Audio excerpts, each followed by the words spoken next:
Ce n'est pas la version qui a été racontée, mais la version qu'on a essayé de cacher. Les autochtones d'Espagne vaincus furent intégrés dans leur rang, et sous la brillante direction tactique d'Amilcar, cette armée ne connut pas la défaite et se développa rapidement. Après l'exploitation des Carthaginois, l'Espagne vit apparaître de nombreuses fermes fertiles, et les chaînes de montagnes ininterrompues se transformèrent également en riches mines. Par la suite, les Carthaginois envoyèrent même leurs excédents de capitaux dans leur pays d'origine pour investir dans l'exploitation agricole du territoire carthaginois. Les richesses qu'ils créèrent émerveillèrent les Romains qui mirent pied sur le sol espagnol des années plus tard. Malheureusement, la 9e année de son séjour en Espagne, Amilcar fut tué au combat et ne put réaliser son vœu de vengeance contre Rome. À ce moment-là, Hannibal n'avait que 18 ans. C'est donc le gendre d'Amilcar qui hérita du pouvoir.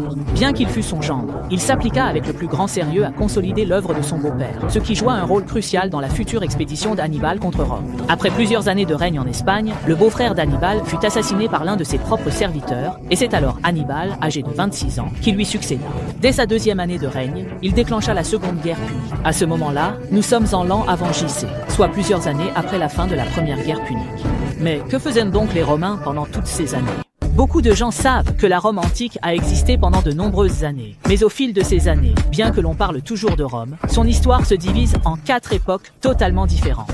De la fondation de Rome en l'an avant JC jusqu'à l'an avant JC, Rome était à l'époque monarchique. Et à cette époque, Rome n'était encore qu'une petite tribu. Après avoir connu le règne de 7 rois successifs, Rome a progressivement annexé les petites tribus voisines, ce qui a finalement permis à sa population d'augmenter. Cela a entraîné un approfondissement des conflits entre les plébéiens et les patriciens. Finalement, les Romains expulsèrent le 7e roi et établirent une république en 1400 à venir JC. Pendant la période républicaine, Rome n'a cessé de s'étendre vers l'extérieur et le plus célèbre de cette époque est Jules César qui a conquis toute la Gaule, correspondant à la région de la France actuelle. Par la suite, en raison de la concentration de tous les pouvoirs entre ses mains et de la répression continue des nobles, il fut finalement assassiné par le Sénat en l'an avant JC. Son successeur, Octave, reçut le titre d'Auguste en l'an avant JC, mettant ainsi fin à l'ère républicaine de Rome et inaugurant l'époque de l'Empire romain. Dans les annales chinoises, Rome à cette époque est appelée la Grande Chine. Cette période n'a duré qu'un peu plus de 300 ans. Par la suite, en raison de troubles internes et de menaces extérieures, l'Empire romain fut divisé en l'an de notre ère en Empire romain d'Occident et Empire romain d'Orient. À partir de ce moment, Rome entra progressivement dans le Moyen-Âge qui dura près d'un millénaire. Cette période est souvent qualifiée d'âge sombre de l'Europe, jusqu'à ce qu'en l'an, l'Empire ottoman s'empare de Constantinople, marquant la chute de l'Empire romain d'Orient, après une période qui aura duré ans. L'une des raisons majeures de cette longévité réside dans l'ouverture d'esprit de Rome et sa capacité à apprendre des autres. Il n'exigeait pas que les cités-États conquises adoptent leur propre système, mais préférait établir des alliances avec elles. Même envers les alliés qui les avaient trahis, Rome savait les réintégrer après les avoir à nouveau soumis. Après la fin de la Première Guerre punique, bien que Rome ait transformé la plupart des cités-États de Sicile en provinces romaines, elle a su humblement apprendre de leur culture.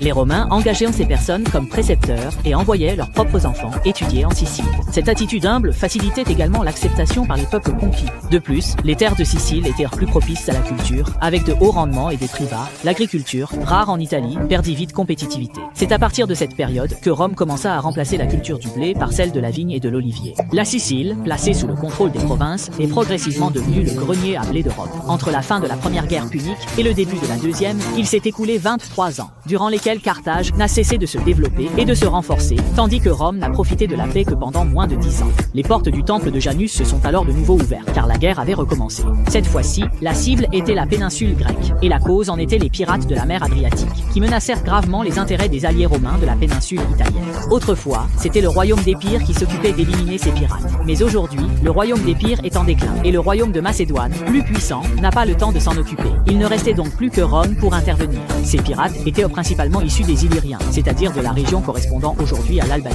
Les soldats romains traversèrent l'Adriatique et marchèrent directement vers la Grèce continentale, marquant ainsi la première intervention militaire de Rome en Grèce. Finalement, les Illyriens durent demander la paix à Rome et céder de vastes territoires, mettant ainsi fin à cette affaire. Dès lors, Rome s'est assuré une place sur la péninsule grecque.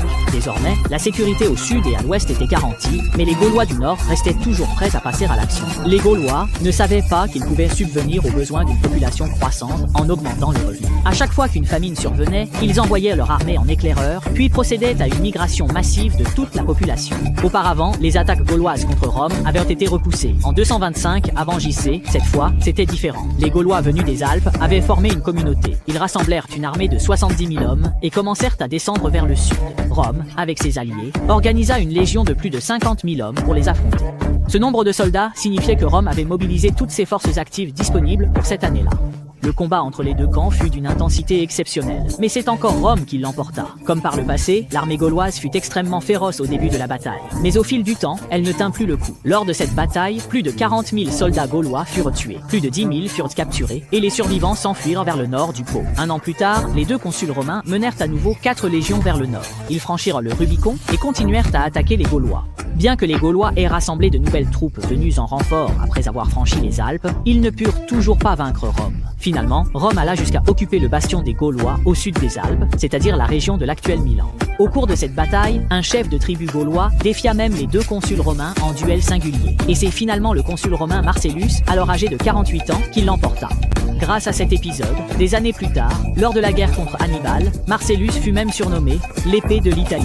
Dans l'ensemble, Rome a été extrêmement occupée au cours des 23 années qui ont suivi la fin de la première guerre punique. Ils ont instauré le système provincial en Sicile, ont humblement étudié la culture grecque, résolu le problème des pirates venus de la péninsule grecque, vaincu les Gaulois descendus du nord, et entrepris une réforme subtile qui a élargi les rangs de la classe moyenne, rendant ainsi le système romain encore plus abouti. Et c'est à ce moment qu'Hannibal a déjà déclenché la deuxième guerre punique.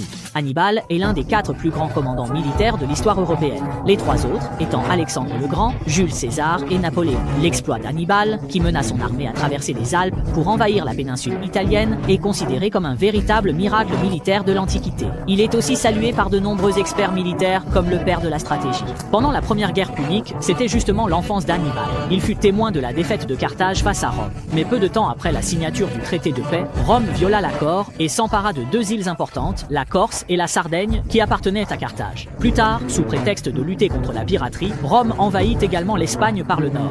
Ainsi, à l'âge de 9 ans, Hannibal jura de vouer sa vie entière à être l'ennemi de Rome.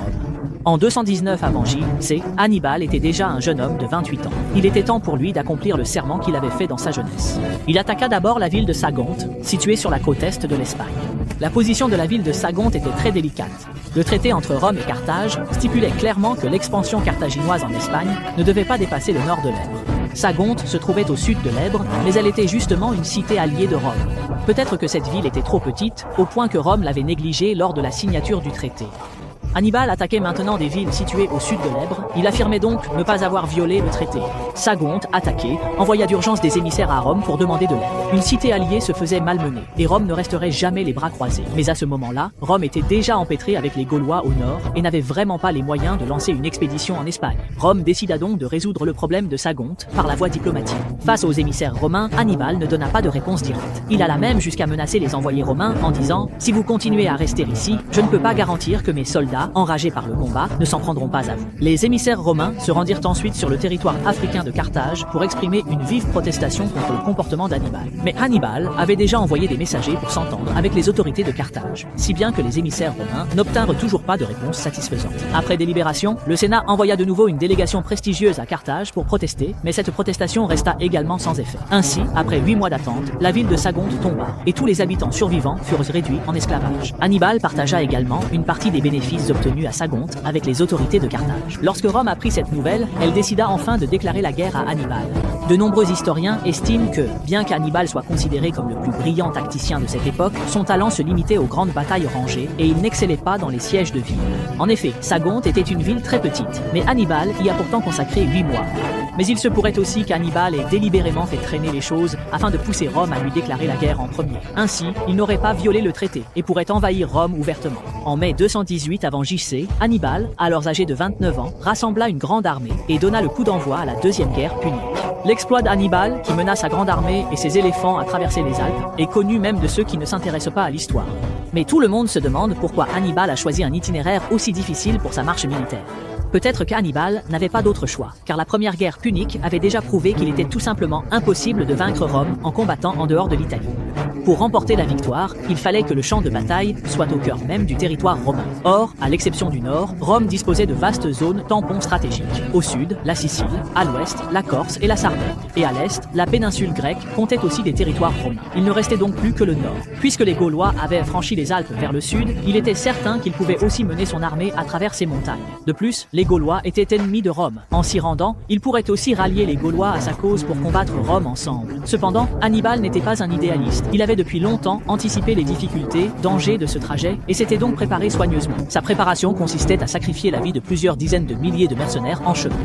Hannibal rassembla 100 000 mercenaires et 37 éléphants, partis d'Espagne, et comptait franchir les Alpes pour attaquer Rome par le nord de l'Italie, prenant ainsi la patrie romaine à revers. Mais à peine l'armée avait-elle commencé sa marche qu'elle disparut mystérieusement. En apprenant cette nouvelle, Rome fut complètement paniquée. Il ne savait même pas où se trouvait l'ennemi. Alors comment pouvait-il mener la guerre? Comment mener cette bataille? Avant de partir, Hannibal, en plus de diriger une armée de 100 000 hommes, avait aussi envoyé 20 000 soldats en Afrique, sur le territoire carthaginois, pour prévenir une attaque romaine contre l'Afrique pendant son expédition. Il avait aussi laissé plus de 10 000 soldats en Espagne, car l'Espagne était sa véritable base arrière.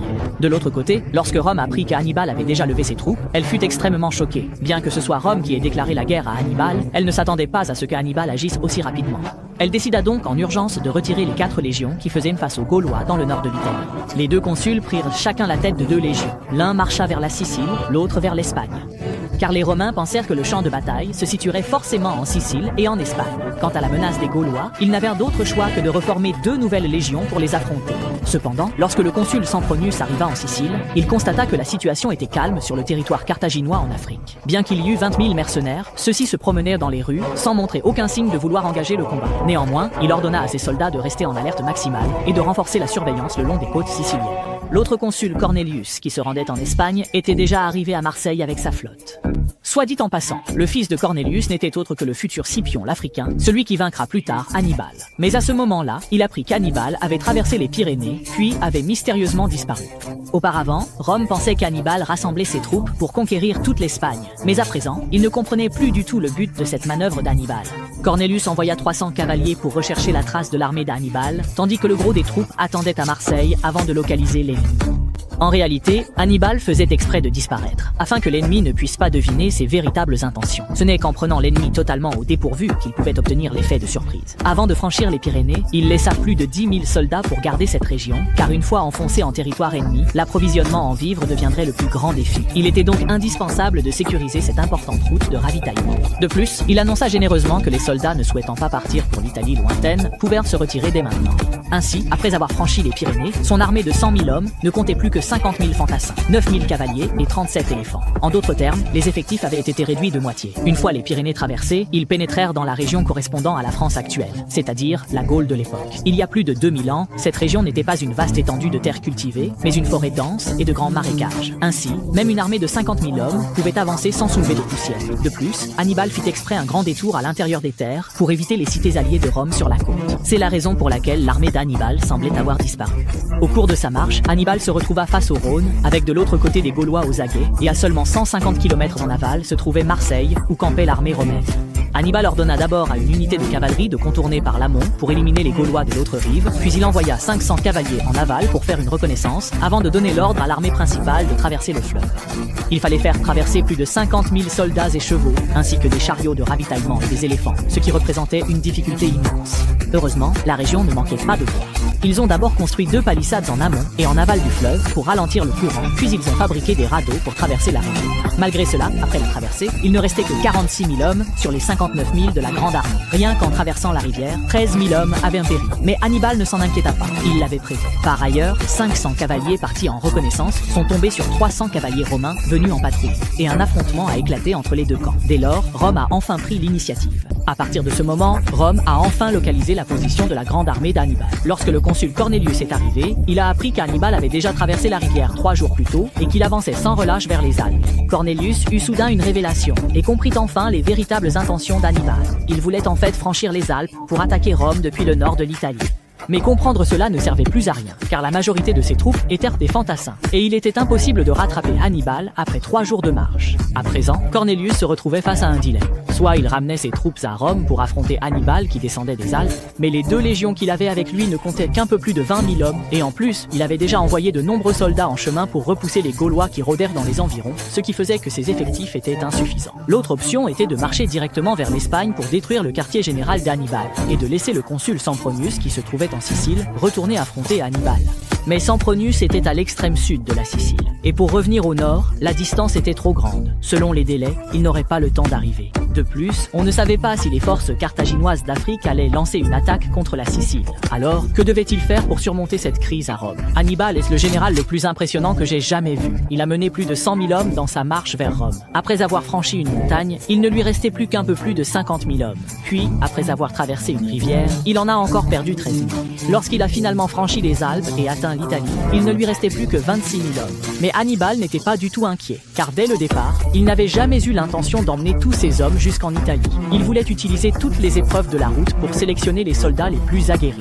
En plus, comme tous ces hommes étaient des mercenaires, ceux qui sont tombés en chemin ont permis d'économiser leurs soldes. Napoléon a également porté un jugement objectif sur Hannibal, affirmant que le plus grand défi pour Hannibal lors de la traversée des Alpes était le troupeau d'éléphants. Après tout, Napoléon lui-même avait aussi traversé les Alpes. Il y a aussi un autre personnage, Jules César, mais contrairement à Hannibal, il a traversé les Alpes du sud vers le nord. Mais les difficultés auxquelles Hannibal a été confronté étaient bien plus grandes que celles des deux autres.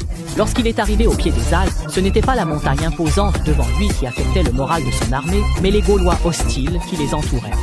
Hannibal ne voulait pas que son armée subisse des pertes inutiles. Il a donc essayé de rallier ses Gaulois à sa cause, leur offrant divers biens et leur expliquant qu'il était l'ennemi de Rome et ne faisait que passer par là. C'est ainsi qu'il a réussi à désamorcer la crise au pied de la montagne. Certains chefs de tribus gauloises sont même venus offrir à Hannibal des manteaux en fourrure, afin que son armée puisse se protéger du froid dans la montagne. Il y avait aussi des Gaulois bienveillants qui ont indiqué le chemin à Hannibal. Hannibal a fait marcher 30 éléphants en tête de la colonne, car ces animaux impressionnants pouvaient intimider les Gaulois qui rôdèrent dans la montagne. À l'origine, Hannibal avait 37 éléphants, mais 7 sont tombés à l'eau lors de la traversée du Rhône. Derrière, les chariots transportaient vivres et infanterie. L'arrière-garde était la cavalerie. Beaucoup de montagnards pensaient à une armée d'envahisseurs.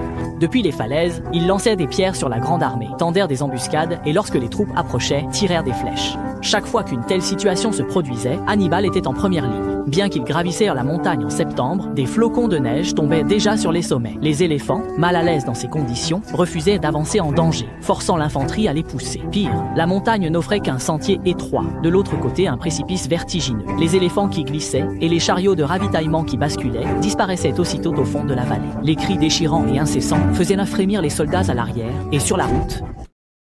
Abonnez-vous à Animistica pour ne rien manquer.